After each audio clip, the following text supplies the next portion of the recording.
What's going on, guys? Sorry about that. Back again. Thought we was gonna have a nice restful Sunday, and then we get bam, Fletcher Cox retires, and then we had these basketball games going on. And when I tell you, I watched that LSU and uh-oh. I watched the LSU and South Carolina game, and when I tell you it lived up to all expectations, man, that was a fun game to watch. And then it just got off the rails within the last 2 minutes. It was 2 minutes, 8 seconds left, and all hell broke loose. It was a fight breakout. Kamilla Cardoso treating Flau'Jae Johnson like she was one of them guys at the Cam Newton camp. Just like literally just pushed her down. And she went like her head and her feet were at the same level in less than a second. And Cardoso was definitely at fault for that. She deserved to be kicked out. But it was a chippy game. It was a physical game. They was throwing elbows. I'm surprised a lot of those elbows didn't connect a lot sooner. Man, it was the real deal. They were going at it. I tell you what, if they keep trying to put this stuff out there like the women's game is not as good as the men's game, and you know they always like to make them comparisons. It was crazy. Yo, game. If you didn't see South Carolina versus LSU women's game, they're basically playing for the SEC title. So they're playing for the championship, and then they get reseeded going into the big tourney, right? So this is for the conference championship. South Carolina, for the most part, had control in it, and it was getting down. It was 2 minutes left. And every time LSU would come back, South Carolina just extended the lead a little bit more. And South Carolina's got this freshman that they could not stop. Going midway through the third and going into the fourth, Malaysia Fulwiley was killing LSU. They could not stop her. And even I did like a little YouTube short at halftime of the game, and I even said then, I said Ashlyn Watkins and Malaysia Fulwiley, they need to start attacking more. And if Fulwiley keeps taking it to the hoop, South Carolina is going to win the title, and that's exactly what happened. The last, fourth quarter, Fulwiley pretty much took over, and they couldn't stop her. And then it got crazy. They had to fight. They had it was 4 players from LSU, 5 players from South Carolina that got ejected. So literally, they ended the game. I think South Carolina had 5 or 6 players, and I think LSU had the same. I think they both had 6 players on the squad. Everybody else got kicked off the court. Now, the thing that got everybody kind of up in arms was they said that anybody that was ejected was not going to be eligible to play in the first round of the big tournament. So that means both teams were going to they were only going to have 6 eligible players. And they would have got ran out the gym. But they came back, they corrected it, and what they said was only the players that were involved in the fight. So I'm sure the NCAA is going to do more investigation and everything, because I thought Flau'Jae Johnson and Kamilla Cardoso were basically the main culprits. So LSU for life. Lawrence, I agree with you, man. I am all for. And again, let me preface this by saying I am a former pro football player, right? So I am all for the refs letting you play. However, this was way too far. There were some cheap shots and some elbows that were thrown on LSU's part that were never called. And there was some serious hack-a-shack stuff that was going on by South Carolina, and it wasn't called. So if you are on the field, if you are on the court, and they are letting you play, you play. It is not up to the players to ref the game. If the refs see it, they got to call it. And let me be honest with you. if it wasn't for that situation right there, nobody would have had a problem with the refs. It had just been like, yeah, to let the refs let them play. It was a little bit chippy at times, but it was what it was. And, you know, for as good as Angel Reese is, Angel Reese talks too much, in my opinion. And I'm saying that as somebody that had to, you know, coach kids and stuff like that. Angel Reese talks too much, but that's her game. So there's pluses and minuses to that. And when you see, you know, I don't know if it was this game, if it was a South Carolina game, or if it was another. I think it was maybe the game yesterday, but it was a game this past week. Angel Reese was on the free throw line, and somebody must have said something to her. And you see Angel Reese look up, and basically Angel Reese is like, "Who are you talking to? I know you ain't talking to me." And like just that whole back and forth. And when you do that, every time somebody on your opponent shows you up, they're going to let you know because you've been talking. Last year, it worked out to her favor. Even though they tried to make her the villain, it worked out to her favor because Caitlin Clark was talking all of the stuff. You can't see me and all that. Caitlin Clark started all of that stuff. And that was when the narrative kind of changed and Angel Reese became who she was. Because she put a stop to it and she talked game just as much. And let me be honest with you. I give credit to Caitlin Clark because Caitlin Clark never cried about it. She said, yeah, she basically admitted to it. Like, yeah, I talk smack too. I ain't got a problem with Angel Reese and what she did. And Caitlin Clark kept it a buck. But they tried to make Angel Reese the villain. It was classless. You know, they got to be better than that. All of that kind of stuff. But when it was, nobody had a problem when Caitlin Clark was doing it. So that got rectified real quick. However, Angel Reese is a very talkative player, is a very in-your-face, you know, she's that rah-rah. I see her on the bench always clapping, all of that kind of stuff. That's just the type of player that she is. Now, I heard Kim Mulkey's comments, and I don't know whether or not she really wanted to go toe-to-toe with Kamilla Cardoso. That's nice to say, but you don't know how that girl was brought up in Brazil. Don't play. And, you know, Flau'Jae Johnson ain't no joke either. However, when you coming across some girl that, you know, has some struggles in her own life, and that's also 6'7", you need to think twice about what you're doing. That's all I'm saying. That's all I'm saying. So it sounds like a good quote from Kim Mulkey, but you know, hopefully cooler heads will prevail. What's up, 316? What's going on, dude? Yeah, she from Baltimore and she had that Louisiana swagger. And that's all well and good. But, you know, now her biggest thing, what she got to worry about now is she going to be 100% going into the big tourney? Because her ankle is jacked up. Her ankle was tweaked yesterday. And she was good for most of the game. And then she tweaked it right before that whole altercation started. So the big thing now with Angel Reese, as far as how far can she take LSU, is whoever plays LSU, I don't care who it is, I don't care what seed you are, I would attack Angel Reese every chance I get. Make her pass up the ball and make somebody else beat you. Because she ain't going to be the one. Because she can't move. And eventually she's going to tweak that ankle again. She's not going to be 100%. Anytime you can barely walk to the bench, she's going to ice it. They probably going to shoot it up. But it's not going to be right. That's not something that's going to get right in the next couple days. That's going to hurt for a minute. Especially as explosive as they need her to be, going up and down for them rebounds and things like that. If you play in LSU, you got to look at that.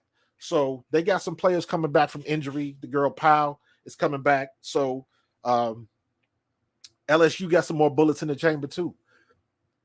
South Carolina is good. South Carolina already proved during the regular season that they could play without Kamilla Cardoso. When she left to go to Brazil, matter of fact, they left to go to Brazil. Cardoso went to Brazil, and who was kicked off the team? Somebody was suspended for conduct detrimental to the team. So they're used to playing minus a couple of their good players. So they can handle that. But I will say this, watching that game, and I watched the entire game, South Carolina has got to finish their shots. Kamilla Cardoso, her spatial awareness underneath the basket is weird. I've watched her. I bet you I've watched South Carolina the last 6-7 games, and I'm going back before the tournament. And for whatever reason, she'll get the ball down low, and she will pivot and go underneath the basket to the point where she has to jump back out and try to get the ball in the hoop. And for whatever reason, they don't like to use the backboard. They taking side shots, and it's like, use the backboard. Like, they want stuff. So that's a nitpick. But for the most part, as long as they get that girl Pow, as long as they get that freshman Flau'Jae, Ashlyn Watkins can play. I think she's a little bit hesitant to hit that mid-range jumper. She's got a mid-range jumper from the 8 to 12 foot spot, right around the free throw line and that perimeter right there.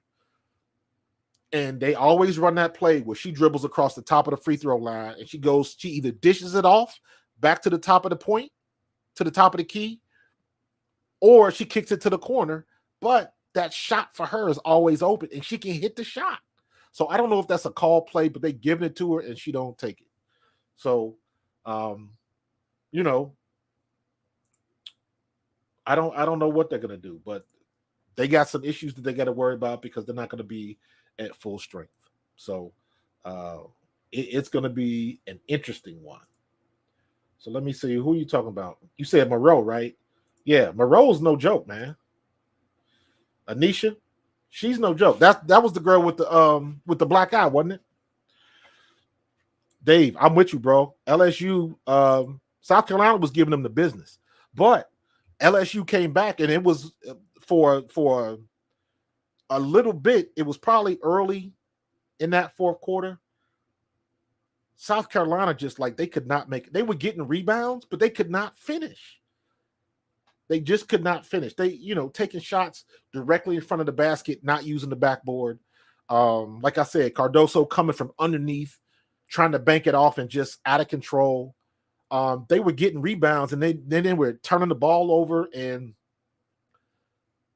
South Carolina's big girls, I'm looking at Pow, and I'm looking specifically at Ashley Watkins and what's the other girl's name? She ended up breaking the streak, breaking the 9-0 run from LSU. What is her name? Is it Bree Hall? I think it's Bree Hall. Yeah, it's Bree Hall. Yep, that's our Bree Hall. They got girls. Bree Hall is 6 foot. Ashlyn Watkins is 6'3". And both of them can dribble. The problem is they trying to dribble through everybody and they trying to, cross over down low. And it's too late for that. So if they can get that under control and hit the shots that I know they can hit, they will be unstoppable. They already had their the game where they almost lost, the Tennessee game. They should have lost that game. If Tennessee hits their free throws at the end of that game, South Carolina is not playing today. It's Tennessee and LSU. But they lucked out. They hit the Hail Mary. Cardoso hits that 3-point shot. First, only 3-point in her career in regulation, and she hits it. That was a Hail Mary they hit.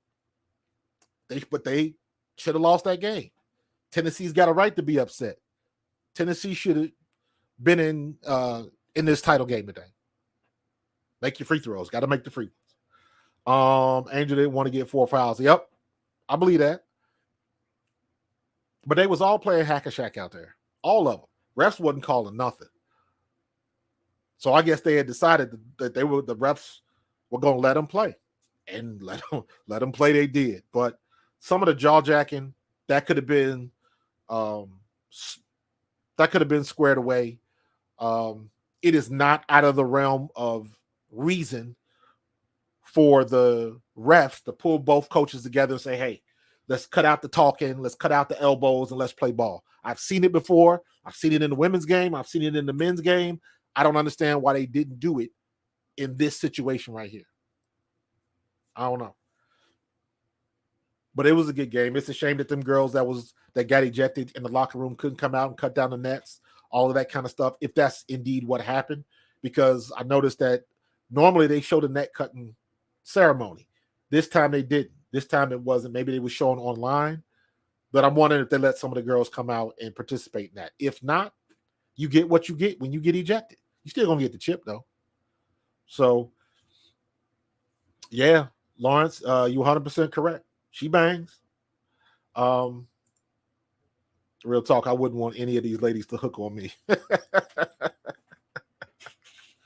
Oh my God. Oh my God, you funny. But they, LSU, that's their thing. And Angel's the leader. She talks too much. She's one of them talking to people. And if somebody talks back, and I'm sure Cardoso was cussing her out in Portuguese or something like that. But that's what you're going to do. Dave, it was a great game, bro. It was a great game. We had that ending yesterday with Cardoso hitting that shot. And then today, the game they had today was off the chain. It was off the chain. And some people were saying that this is kind of going to, the dirty play of Cardoso is going to ride with it. And I'm like, no, it's not. No, it's not. The next time Cardoso plays, they're going to miss the first game. South Carolina, there's no reason why they don't win this first game in the big tourney, and Cardoso will be right back. What she's got to worry about now is other teams are going to attack her and try to get into her head and try to make her do something stupid. That's what I would be worried about. But she's played on the international level, played in Brazil, and she's used to all of this. She's used to all of this. So, it is what it is. Angel Reese sometimes tries to be the bully, getting in people's faces. And the worst thing you can do, especially, and I've seen this, ladies, if anybody in the chat, you chime in and let me know if it's any different. But in the women's game, well, I can't even say it like that because it's the same way in the men's game too. You do not like somebody getting the last word on you because they'll say something and like, who you talking to? That's not what and every time you get one in on somebody, you got to say what you got to say. You got to get it off your chest. So that's a possibility. It depends on where the seating is. That's what I want to see because I will look great. David Cardoso was defending her teammate, but that initial altercation was kind of over.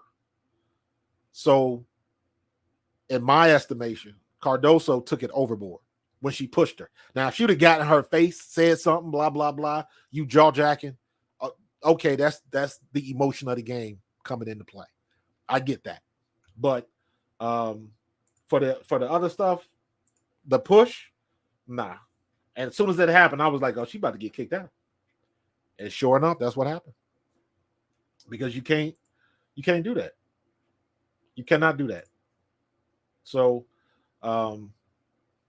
yeah, man, they had their opportunities. And it just, LSU couldn't get it right. LSU couldn't get it right. Cardoso was lucky. Luckily, the whole coming off the bench thing is a little, I don't necessarily agree with that. It shouldn't be coming off the bench. It should be coming on the court. Just when you get that little coach's box right there. Now, if players come out of that coach's box and you get into the altercation, that I understand. But just because somebody came off the bench and onto the floor, I got a little problem with that. If you come onto the floor, but you down on the other side and you're not even in the altercation, that's kind of suspect if you ask me. So, do I think Iowa can beat LSU or South Carolina? I think Iowa can beat both of them. I think Iowa can beat both of them. Depends on how the game goes, though. If South Carolina plays like they did today, no. If they play like they did against Tennessee, yes. And on top of that, this all comes down to who's guarding Caitlin Clark.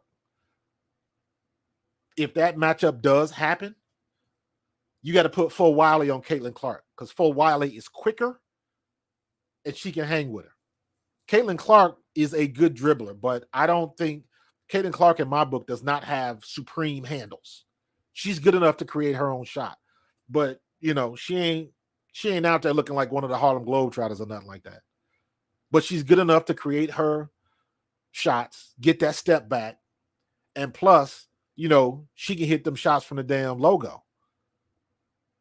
So, but when you got somebody in her face, there's been plenty of games where somebody has slowed her down. And then she hits you with the, she's a pretty good passer. So it all depends on how you defend Caitlin Clark. So the answer to the question is, do I think Iowa can beat LSU or South Carolina? The answer is yes, but also vice versa. So it all depends on who can play. If I'm playing Iowa, my job is to stop Caitlin Clark and let everybody else beat you. You see what happened to the USC game just ended with Juju Watkins and who was that? That was Stanford. USC beat Stanford 74-61. Juju Watkins had 6 points in that game. But everybody else on the bench was scoring. That's how Iowa needs to win, but that's how you can stop Iowa at the same time. Can Stokey create her own shots, or does she have to be fed? That's a legit defense. When Stokey scored 49 points that game, how many assists did Caitlin Clark have? She was feeding her. So, but is Stokey the type of person that can cross you over and do a step back and hit a 20-foot jumper or hit a three? I don't know. I don't know if she's that type of player. Caitlin Clark is, but who else? So, David, I'm with you 100%, man. Tennessee shows some grit, but also you got to remember, it's easy to say that because for whatever reason in that third quarter, South Carolina just went to sleep. They had a 24-point lead at half. And South Carolina came out and just went to sleep. They went through that spell and they couldn't get the ball in the hoop. And they start doing dumb stuff and they get reckless underneath the basket. And I was saying the same thing in the Tennessee game. Ashley Watkins was, whatever play they run, Ashley Watkins had the ball and she was dribbling across the top of the free throw line, and she would either kick it back to the top or she would dribble all the way across, come off a pick and dish it to the corner. And then they would bring the ball back up to the front again. And it was like either she don't have no confidence on that shot or that's just not in the playbook. But I tell you what, whenever Flau'Jae gets the ball in her hands and she hits you with that hezzy, I ain't seen nobody stop that yet.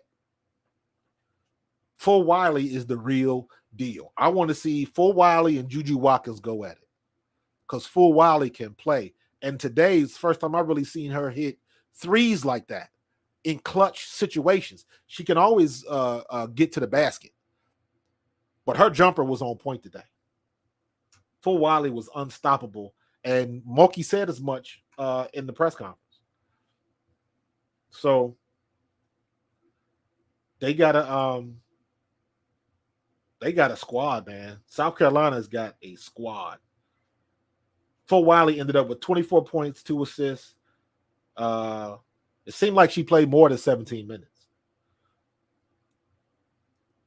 But yeah, man, that was a great game.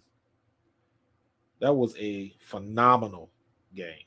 Let me see that whole stat line, the whole box scores. But David, Tennessee might sneak up in there, man. I felt bad for Coach Harper because she was on the verge of tears. That was a rough one.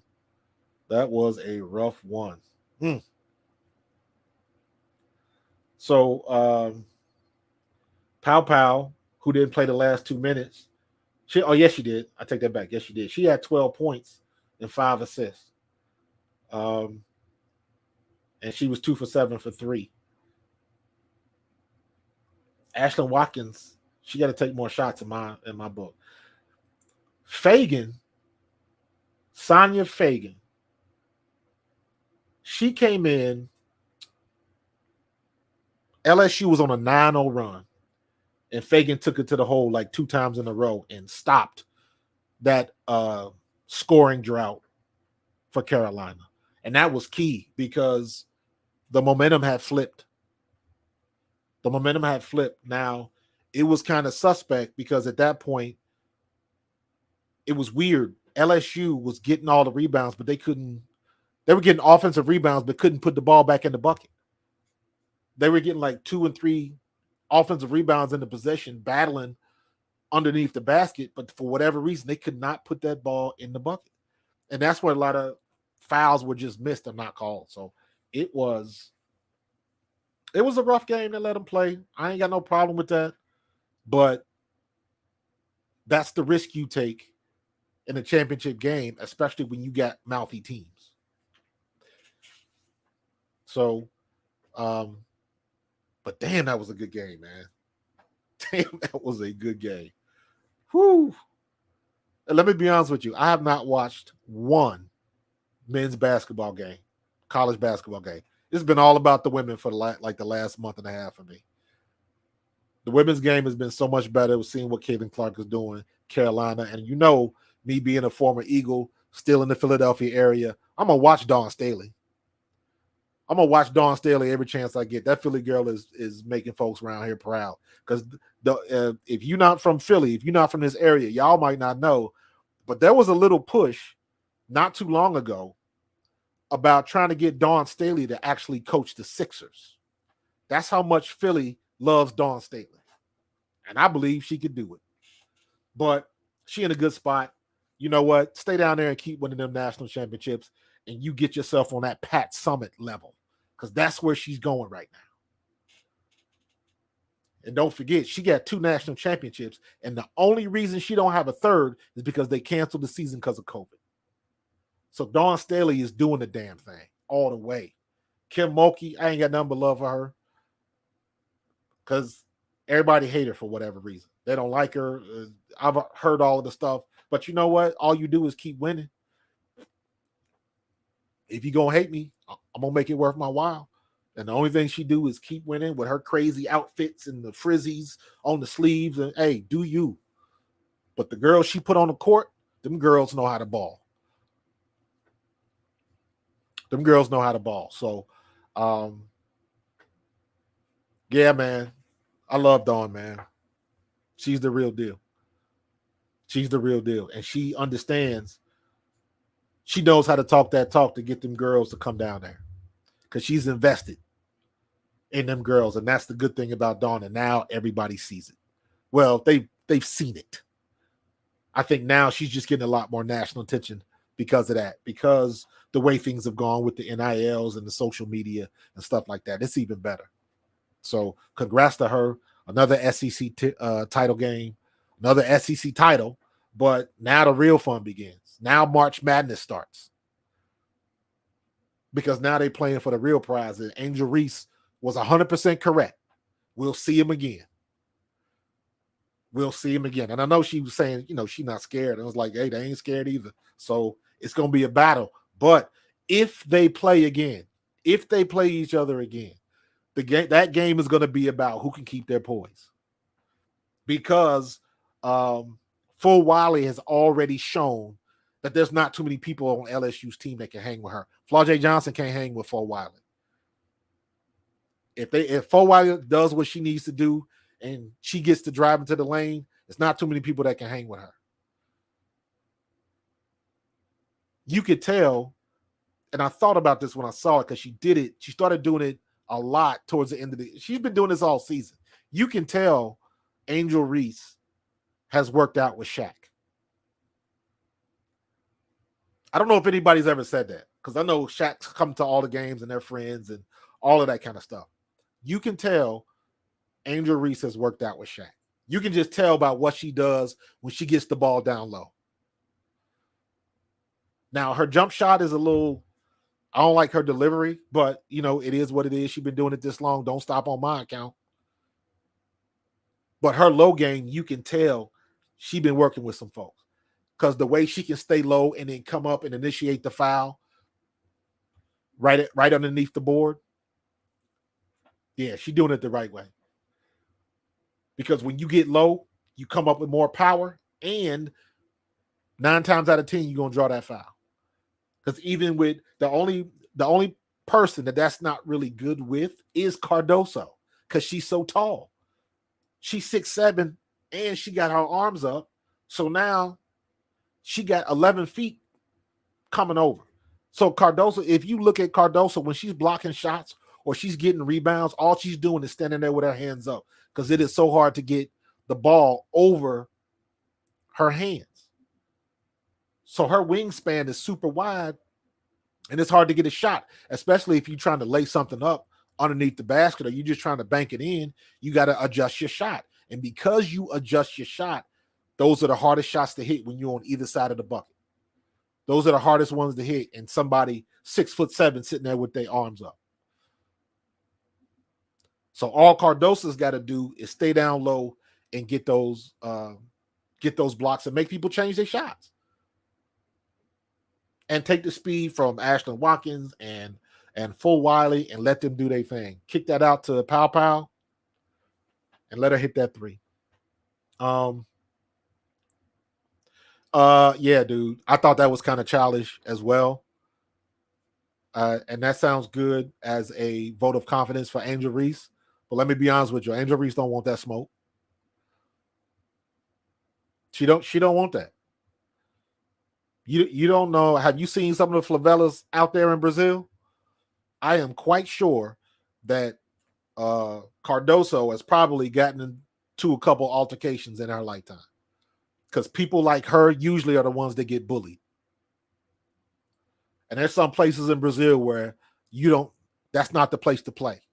So I am sure she has gone through her situations and experiences in her life that have toughened her up as well. So you got to be careful. That's why I make that comment about she'll look like Cam Newton dragging them dudes around. And that's exactly what it looked like when she pushed Flau'Jae Johnson down. What was her brother? What was Flau'Jae Johnson's brother doing? What was he going to do? What was he going to square up with Kamilla? That was a bad look. That was a very bad look. Your sister's in a title game, and you going to come from out of the stands like you trying to protect your sister? Not in the women's game, dude. What's wrong with you? That's what they're supposed to do. They're supposed to jaw jack, and it happens like that. So I hope they didn't arrest him. I hope they just put him in cuffs and took him outside and let him go. But you can't do that, man. You put yourself in trouble. Now, if anything does come from that, that's something that your star player, Flau'Jae Johnson, does not need to be thinking about. You know what I'm saying? You can't. That's what that's the bad side of the social media thing. And I mean, this really wasn't social media. This was live. But that's the bad part of that. Because now, just like everybody else, just like in the NFL, just like in Major League Baseball, just like in any other professional level sports, and let's be real, these kids now at the college level are professionals. They're getting paid. Let's keep it 100. But I don't even know what his name is. All I know is that is Flau'Jae Johnson's brother. That's the only thing they're going to say. So that's not that she ain't got enough to worry about playing in the tournament. Now she worried about her brother, what happened, and all of that kind of stuff. This is just stuff that you don't need to worry about. If you got family at the game, keep your asses in the stands. What exactly? And just the look of it is so bad because you got a grown-ass man coming out looking like he going to square up with a college girl. I don't care if she's 6'7" or not. That is not a good look when you got a grown man coming on the court with a woman, with a college woman. That's bad for business, bro. And I've heard people talk about he was going to be probably banned from other games and stuff like that, and rightfully so. Where she get the game? Del Razio for LSU. Let me see. Where's she at? I got my ESPN app. I'm looking. Del Razio.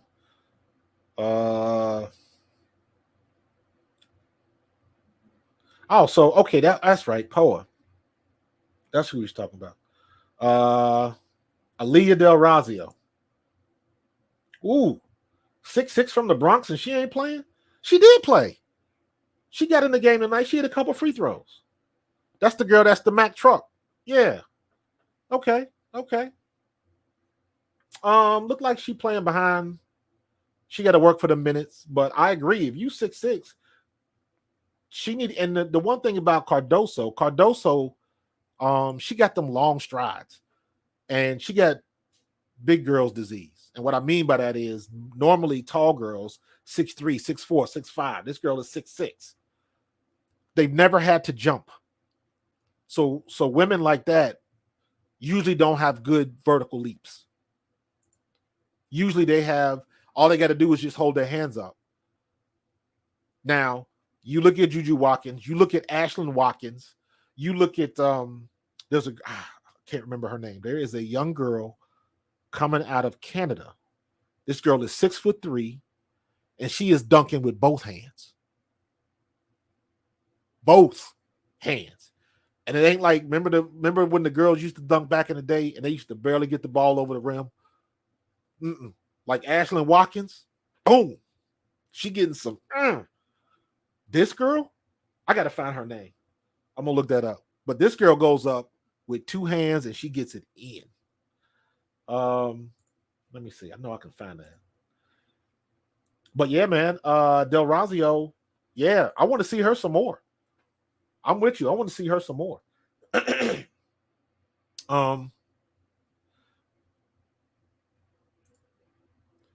CJ K, her family need to get right. She's gifted athletically and musically. Who are you talking about? Cardoso?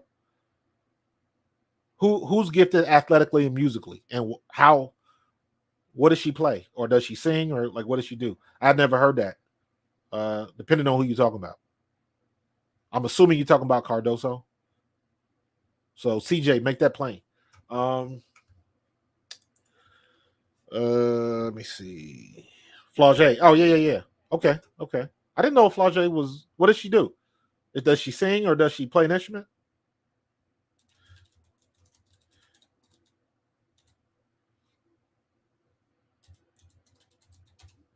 I had never heard that about Flau'Jae. I didn't know that. Okay, check this out. Y'all do me a favor. I'm gonna see if I can play this real quick. If I gotta edit it, I will. She can sing and rap. Okay, she a rapper. Flau'Jae can flow. Okay. I ain't mad at her. Hold on for a second. Her name is Toby Fournier. She is 13 years old from Canada. 13 years old. She getting up. Hold on for a second. Here we go. Hold on. Check this out.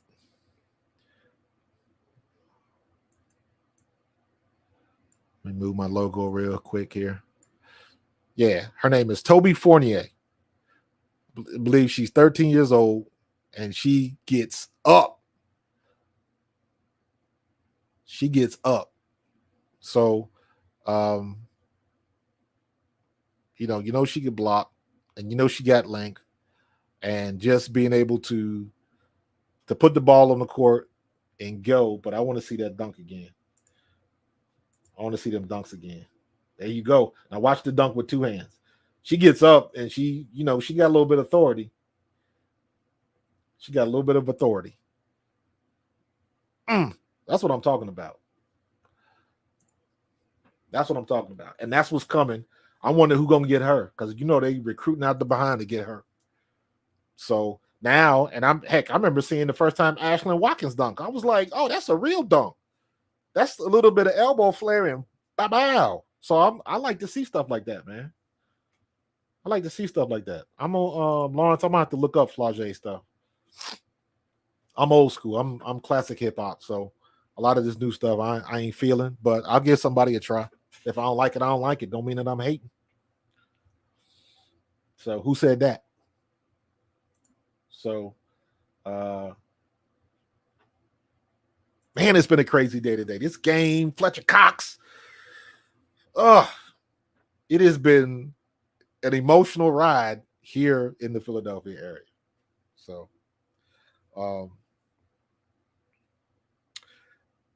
Here's a question though. I want to see, and this goes into Caitlin Clark. I don't know if Van Lith is going to come out. Paige Becker's decided to stay in. Power staying for another year. But look at all of this momentum for the WNBA. Look at how much momentum. I don't know what Angel Reese is going to do yet. I don't know. Has she declared if she's going to play in the WNBA? Because she don't want to take that pay cut.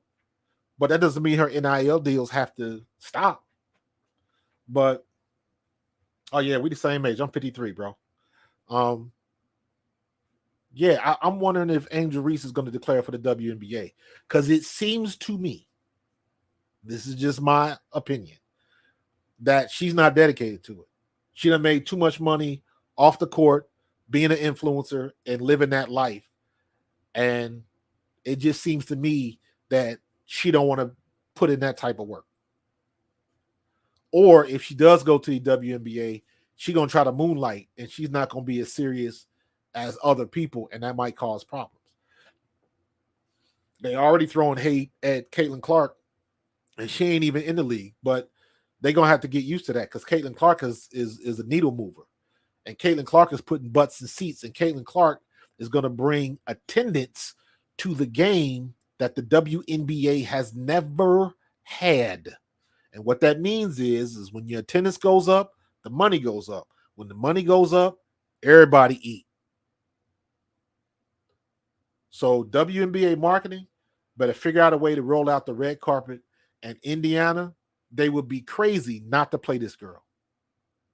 I don't know what their thing is with not freshmen, but rookies. But if they pack in the house, Caitlin Clark better get on the court. And she better get some meaningful minutes. Because that could turn real quick.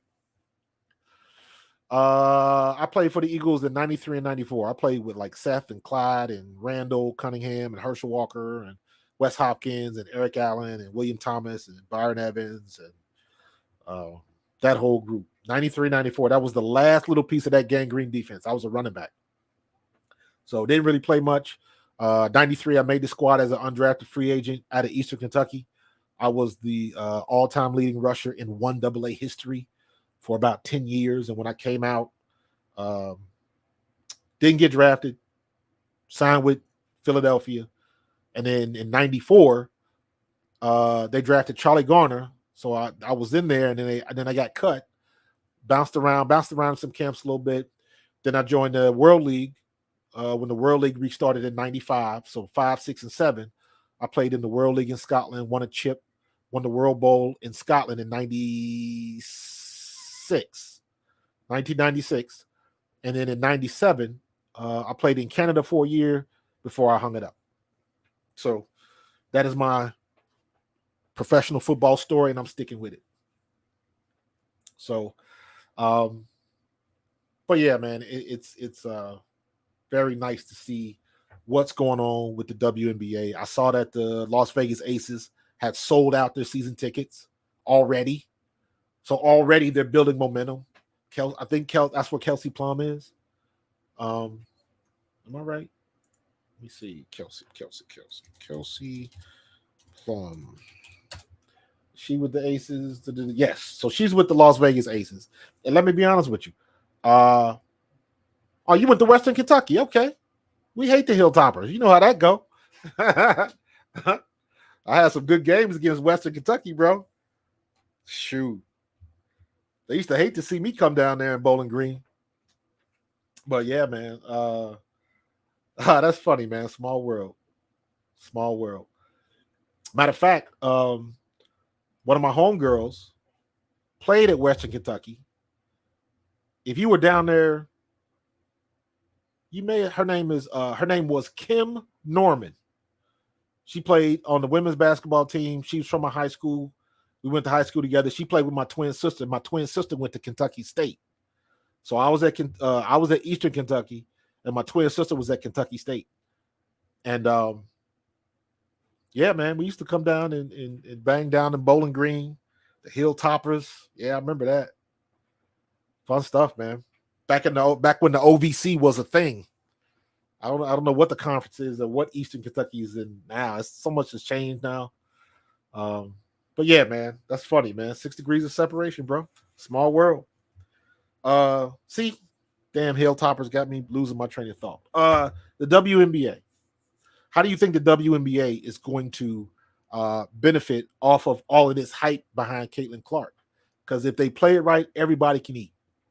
Everybody can eat. Every game, every place that she plays, their attendance is going to go up. So overall, each team's yearly attendance is going to go up. So revenue is going to go up. She's going to bring more branding to the game. So that's another revenue stream. So all of this stuff. And that's why I asked the question about Angel Reese. Because from my perspective, I didn't really follow Caitlin Clark until I watched the game last year. When she was hitting all them threes, you hear her name stop popping up. But when you saw that championship game with her and Angel Reese going back and forth, that's why I say they made Angel Reese the villain. And Caitlin Clark, they try to make her the hero. But however you want to put it, whether you agree to disagree, this is this era, this WNBA for the first time, you got a Magic versus Bird situation. They mutually respect each other. They've said that in press conferences and things of that nature. So you had that same type of rivalry. And that's good for the game. So I don't know what Angel Reese is going to do. I think it's good that Caitlin Clark has come out and said that she's going to play. So they already know that Indiana Fever is going to draft her. So tickets in Indiana are probably already sold out. So she's on top of the game. She's already got the branding deal. She's already going to make money. And you never know, it's almost like a pro day, right? When Caleb Williams decided not to work out at the combine, he's going to have his pro day at USC. And you know who else is going to be there? Some other athletes working out with him. There's going to be a couple of receivers and some other people working out with him. And somebody is going to see somebody else besides Caleb Williams. So somebody else is going to benefit from Caleb Williams' pro day. That's the situation that the WNBA is in right now. All these other teams are going to benefit because of what Caitlin Clark is doing. If she stays healthy, she's going to be a draw all around the country, wherever they play. Everybody's money goes up.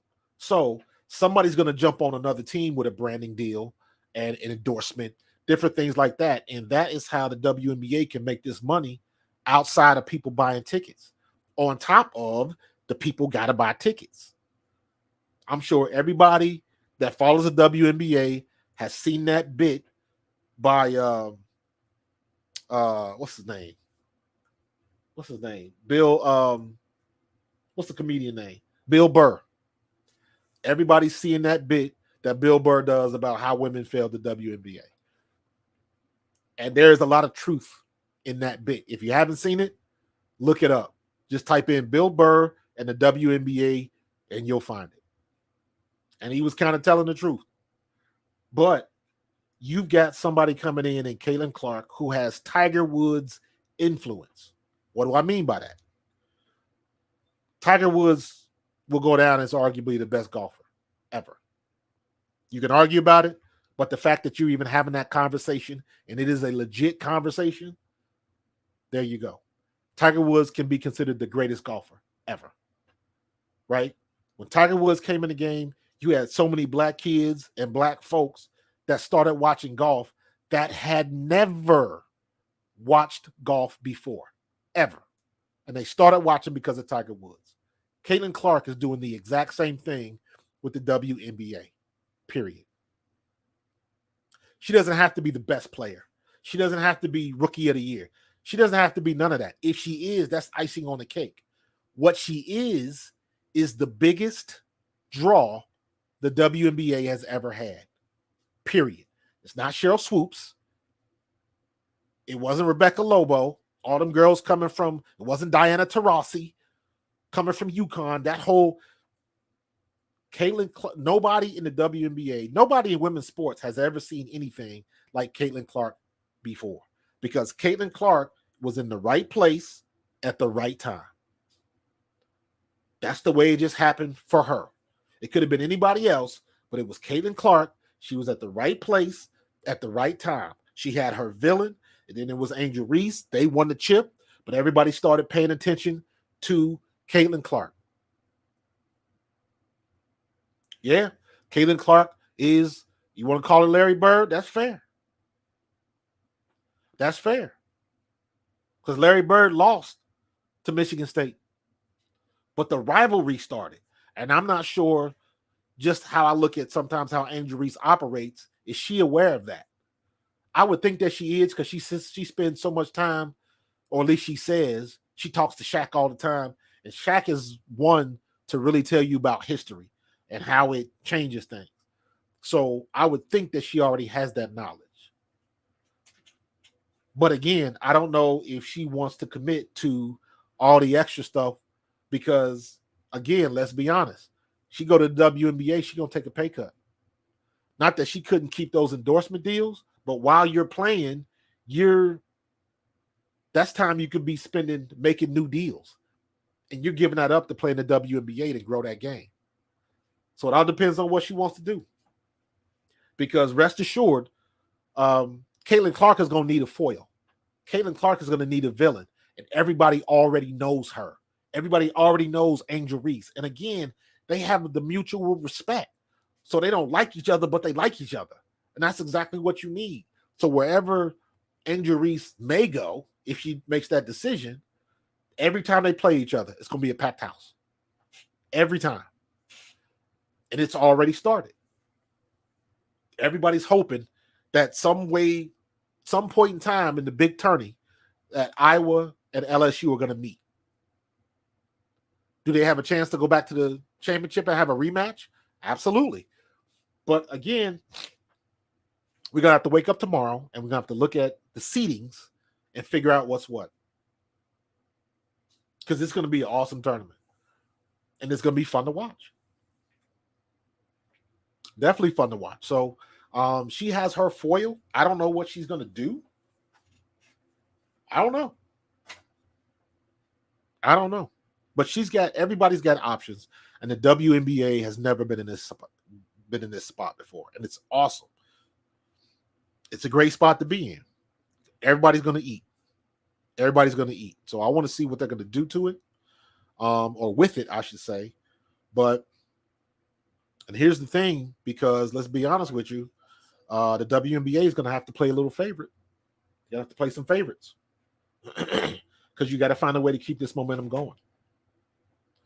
It's just like in the NFL or the NBA, when you have a top draft pick, when you have the number one pick in the draft, you don't keep them on the bench. You got to play them. You spent the money, you got to play them. If it's a quarterback, you got to play him. You have to do it. They try to do that all the time, and sometimes they stick people out there that are not ready, but you got to get them out there to let them take their lumps, because all it takes is one game. All it takes is one game for, Caitlin Clark to be 4 for 4. She could only have 12 points in the game, but if she hit them threes and they see her potential, that's all she needs. Yeah, man. I've heard that before. LSU take care of their people. And ain't nothing wrong with that. I'm sure Iowa does the same thing. I'm sure a lot of these big schools, especially in the SEC, because every school in the SEC got money. Even the ones that lose, like Vandy and like Vandy still got money. You know what I'm saying? So I hope they figure out a way to take advantage of that. I can see if Angel Reese declares for the WNBA, I could see a big contingency of LSU fans following her across the country, because you already know there's going to be Iowa fans everywhere. There's going to be Iowa fans. There's already people making groups now to travel to wherever Caitlin Clark is playing. That is moving the needle. So wherever she goes, you're going to see Iowa Hawkeyes. So that's making money for the Iowa Hawkeyes school and their organization. The Indiana Fever are going to make out like bandits. Everybody wins. You go in these small, mid to small market cities. Now you got a big draw coming in. Everybody wins. Now you got a revenue stream for these cities that wasn't there before.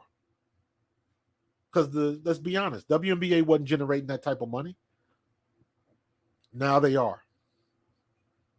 And here's the big thing for the WNBA. And I don't know how they market, how they do that. It's kind of a tricky situation.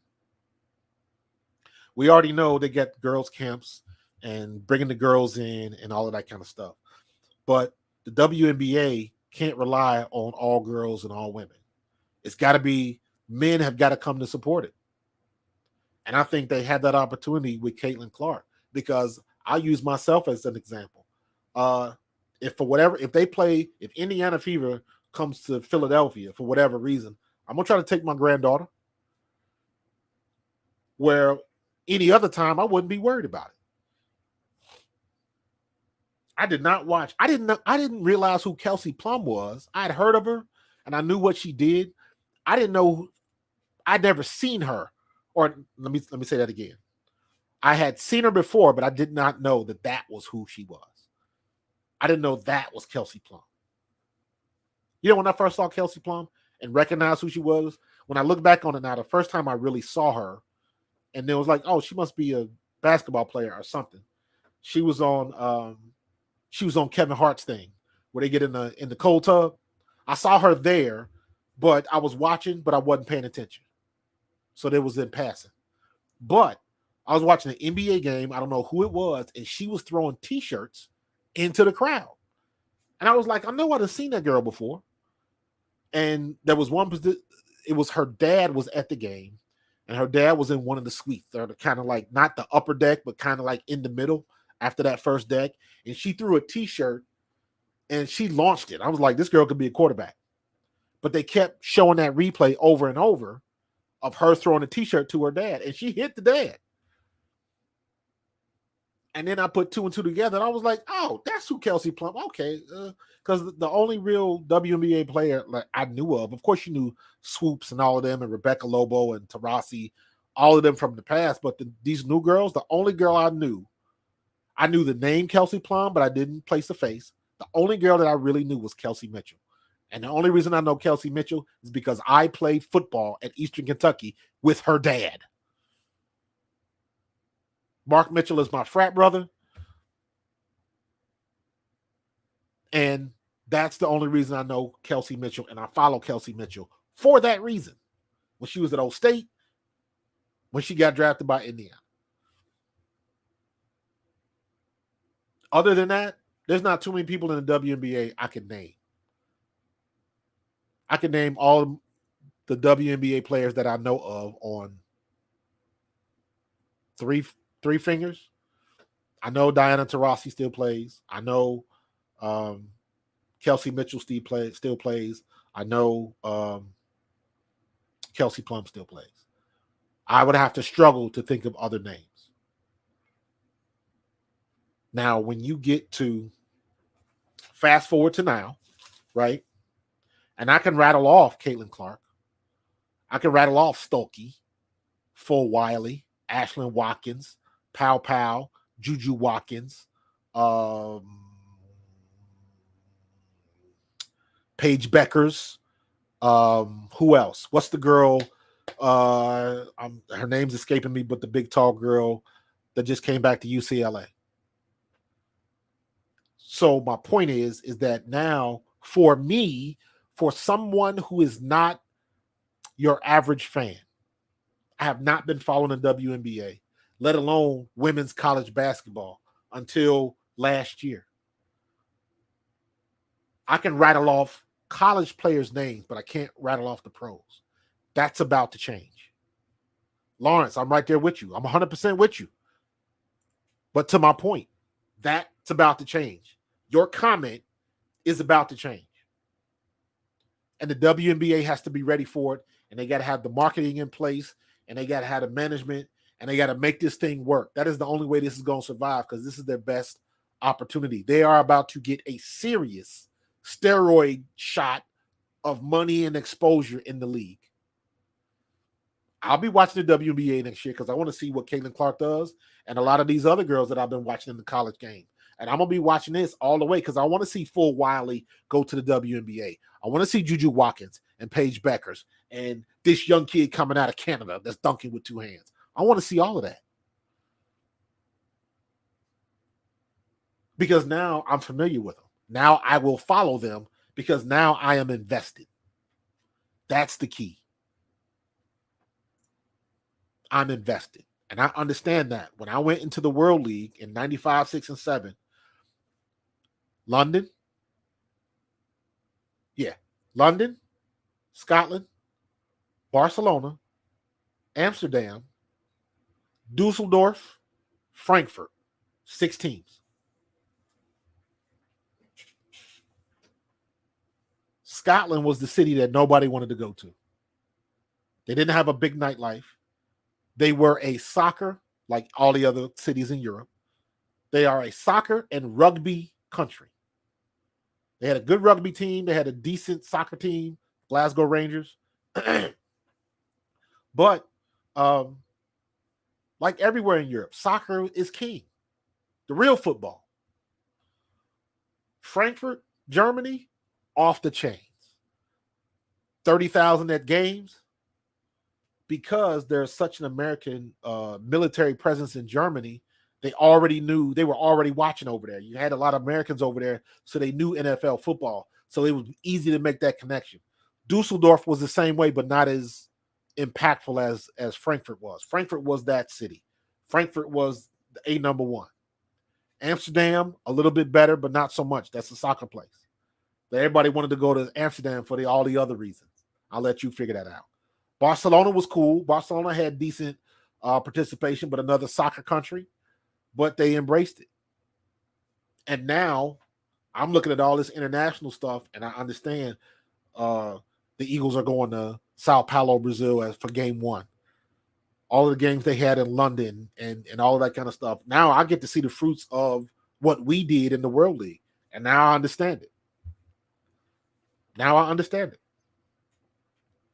So, Lawrence, I'm with you 100%. I didn't necessarily care for the WNBA either. But now I've gotten invested in the women's game in college basketball, and I want to see these girls go to the next level. So I'm invested. That's the key. WNBA needs to get with the NCAA or somehow, and they got to figure out a way to bridge the gap.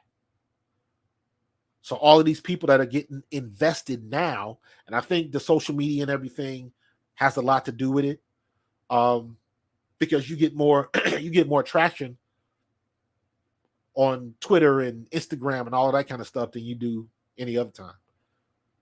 The social media feed and the social media engine is more effective than putting a commercial during the Super Bowl. You know what I'm saying? Not exactly, but you get my idea. I think it would, because you would have a rematch, but I don't think anybody's beaten South Carolina. South Carolina have had their two, they had their worst game. And even at their worst, they still found a way to win. So they are, as long as they stay healthy, I don't see anybody beating South Carolina unless they just do something stupid. But it can happen. Anything can happen. LSU almost brought it back. So anything can happen. I think LSU is even more dangerous now because they're getting all of their players back. And now, if they didn't already have it, now they got a reason to have a chip on their shoulder. Because now they're the underdog again because of South Carolina.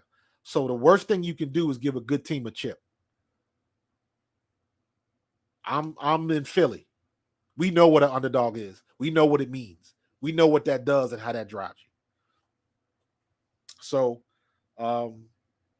yeah, I think LSU is dangerous now because of that. And you can't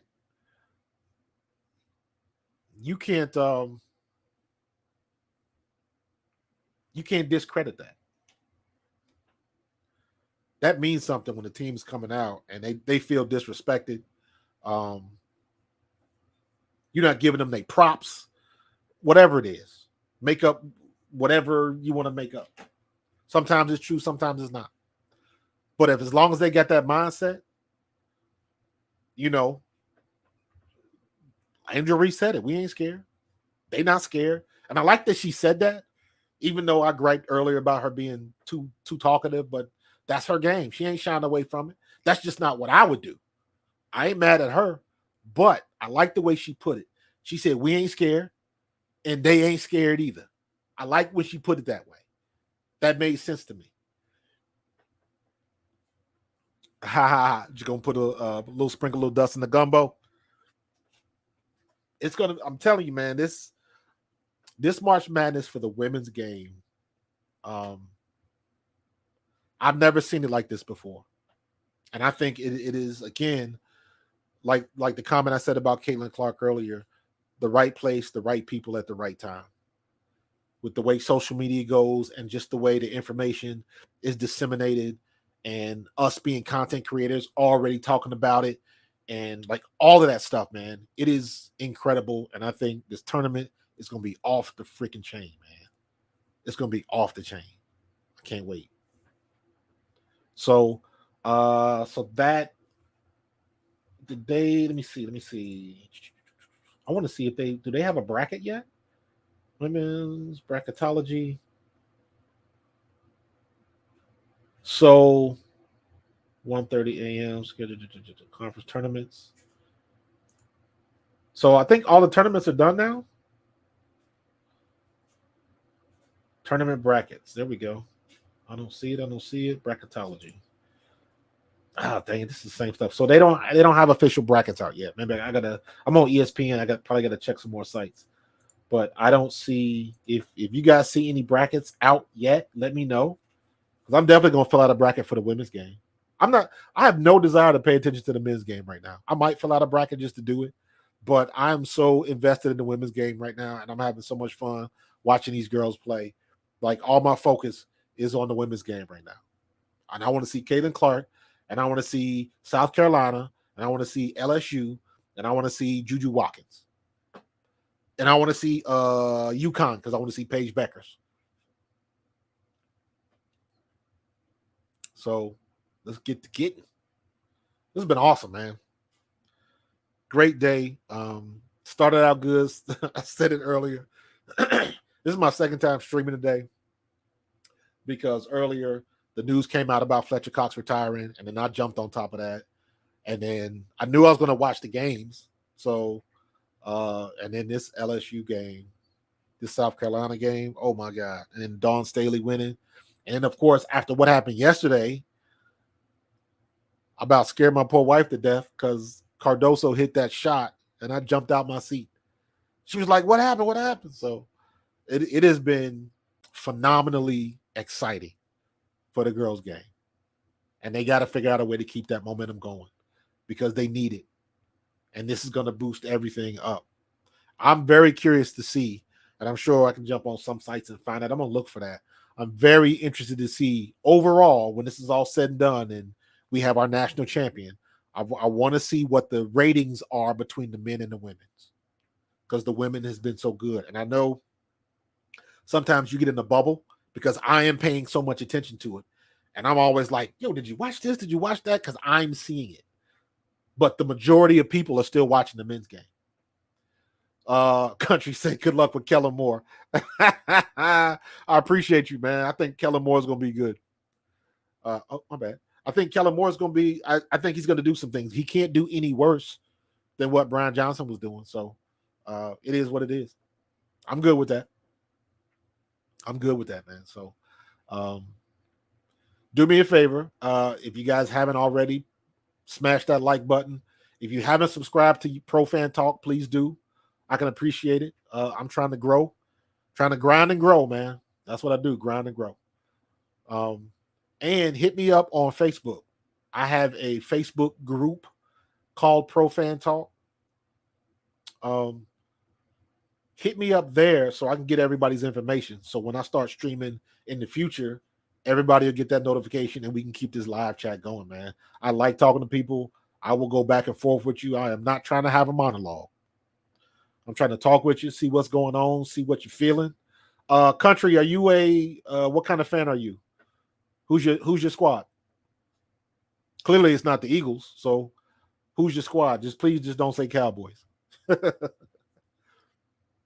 But Cowboys having their issues right now too, so that's funny too, man. So we'll see what's gonna happen, man. The Eagles are in flux. We still got a ways to go before the draft. This is Howie season, country. This is Howie Roseman season. So his batting average in the offseason has been pretty good since 2017, since 2016, actually. So we'll see. But yeah, I feel you. A lot of question marks with Kellen Moore, but I think he'll be okay. We still got weapons on offense. I am not concerned whatsoever about Jason Kelce retiring. I think Cam Jurgens is ready to play. My only concern now, and this always plays itself out. If you played any sport, especially at the professional level, you already know the cream is going to rise to the top.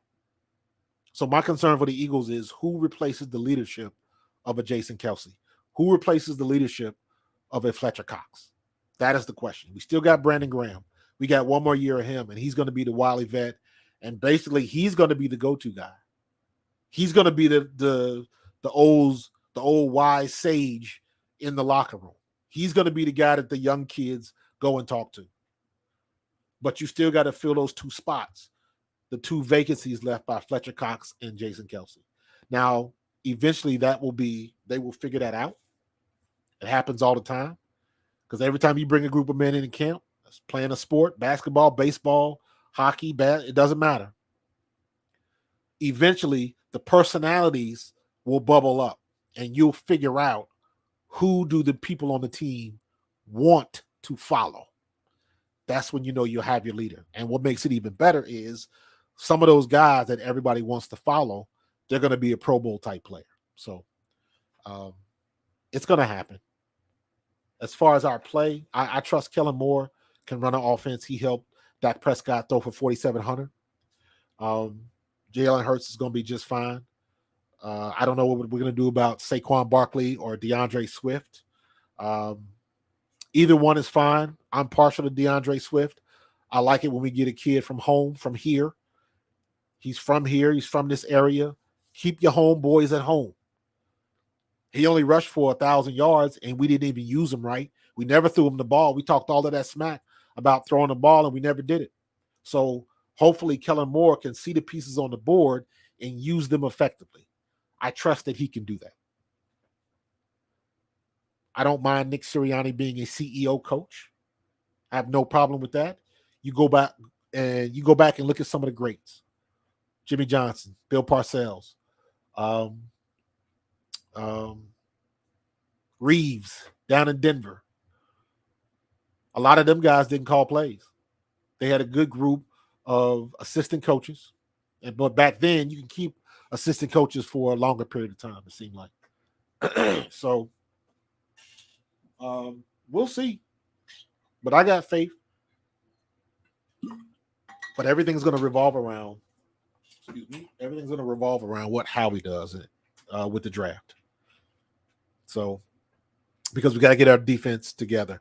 Specifically, we have got to get our linebacker situation together.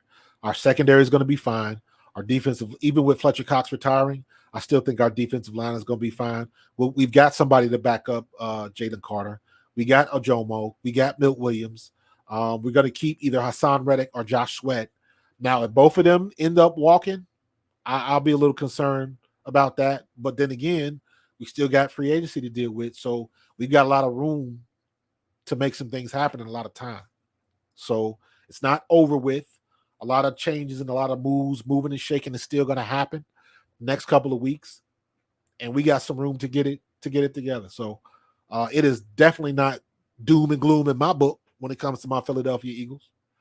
So it'll be fun. So Country must have dipped out because I haven't heard anything else from him. So I want to hear who his team is. So, so yeah, man, this is a great weekend, dude. Great weekend. Move time back up, spring forward. Lost an hour of sleep. Not happy about that, but it is what it is. So we rolling about an hour 20, man. This was a good stream, man. I appreciate y'all, man. I appreciate y'all. Listen, tomorrow, Monday, Wednesday, and Friday, 12:10 p.m. your lunchtime, 12:10 p.m. to 12:50. I do what is called live at lunch. I jump on, I talk about whatever news of the day, whatever, however it flows. I usually have nothing prepared, just kind of go off the top of the dome. And I go for about 40 minutes. And I'm done at about 12:50. Now that's plenty of time for you to finish your lunch, wash your hands, clock back in, and get back to work. Monday, Wednesday, and Friday. And then I'm working on a schedule so where I'm going to be streaming on Tuesday evenings and Fridays. But I'm working that out. I got some good people out on the West Coast that I want to include. So I'm trying to figure out like what's a good time to go. It's like not like right now, 8:20. I got to run upstairs and connect with my wife because she's watching we like to watch the shows together on Food Network. Tournament of Champions on Food Network. Love that show. So got to catch the end of that. That started at 8. So another tournament. All these tournaments going on, man. We got to check them out. So listen, I appreciate y'all. Man, this chat was live, bro. I appreciate this. Do me a favor, everybody, send this stream to somebody else and make sure they subscribe so we can get. I want my chats to be above 100. I'm working on that, grinding and growing. So I'm gonna get out of here, man. Y'all enjoy the rest of your weekend. Check me out tomorrow, 12:10, and check my Twitter feed and check my Facebook page. If you guys want to join in, hit me up in the DMs so we can talk. I love talking ball. All right. You guys have a good night. You guys have been awesome. I appreciate you. And I will talk to you guys tomorrow. Peace.